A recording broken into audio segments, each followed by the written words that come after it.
Bonjour à tous et bienvenue sur le Morning Call. Je suis Hanan Ferjani, en direct de Pointe-Noire au Congo. Bonjour à tous. Je suis Robert Kodingo. Bienvenue dans cette édition du Morning Call en direct en français et en anglais. À la une, Burundi, les parents en colère suite à l'emprisonnement d'élèves pour atteinte à l'image du président Pierre Nkurunziza. Bloquer les réseaux sociaux pour contrer la fraude au bac, c'est la mesure prise par les autorités algériennes après le scandale de tricherie impliquant des dizaines de milliers d'élèves. Mais sur place, comment réagit-on à cette mesure? Les réponses d'une journaliste à Alger dans cette édition. Épidémie de fièvre jaune déclarée en RDC, au moins 5 morts et 67 cas déjà signalés.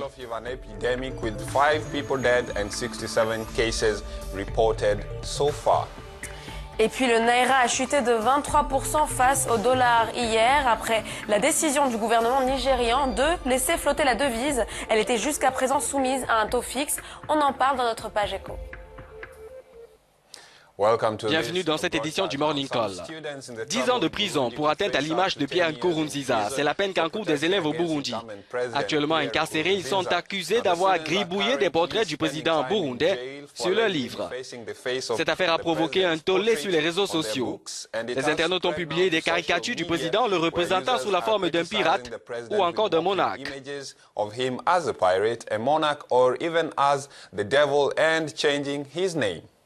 Des actes d'incivilité, pour reprendre les termes des autorités du Burundi, qui s'inscrivent dans un contexte de violente crise depuis que le président Pierre Nkurunziza a annoncé qu'il briguerait un troisième mandat il y a un peu plus d'un an. Le bilan de ces violences s'élève à plus de 500 morts et quelques 270 000 déplacés. Des élèves de plusieurs salles de classe ont été renvoyés, 11 d'entre eux accusés d'outrage au chef de l'État et 4 arrêtés cette semaine par la police et gardés à vue.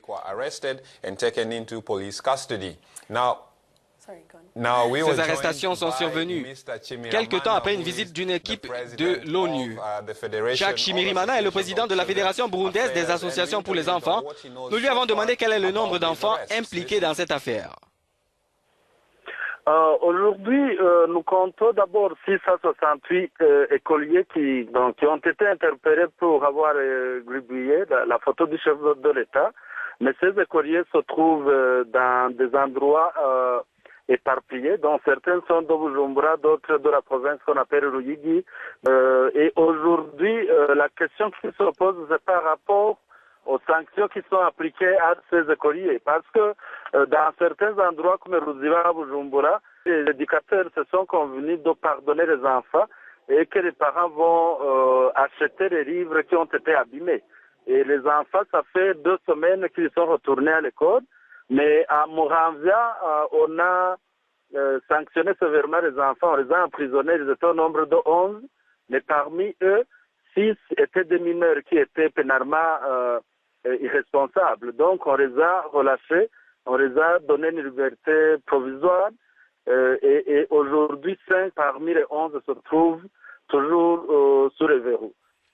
À Mugamba, on a appliqué le renvoi définitif de 82 écoliers. Et là, ça montre également que la sanction appliquée à Mugamba, la sanction appliquée à Muramvya ou la sanction de Ruyigi n'est pas la même que la sanction appliquée à Ruziba, où on a demandé aux écoliers d'acheter des livres abîmés et de retourner à l'école pour continuer les examens.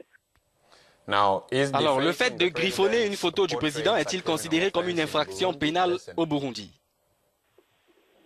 Oui, aux yeux de la loi pénale burundaise, gribouiller la photo du chef de l'État, c'est un délit. C'est pas une infraction, c'est pas un crime, mais c'est un délit. Mais comme vous le savez, aujourd'hui, le monde entier se trouve dans une politique qui est en vogue de déjudiciariser les délits qui impliquent les enfants. Et le Burundi, un pays qui était vraiment sur une bonne voie en matière de respect des droits de l'enfant.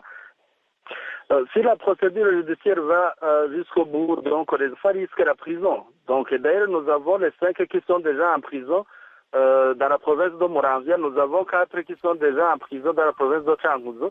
Les enfants risquent la prison, mais socialement, le risque n'est pas seulement pour ces enfants, parce que imaginez-vous renvoyer 82 enfants à renvoyer 239 enfants dans une province. Ces enfants vont se coaliser, ces enfants vont vouloir faire une résistance.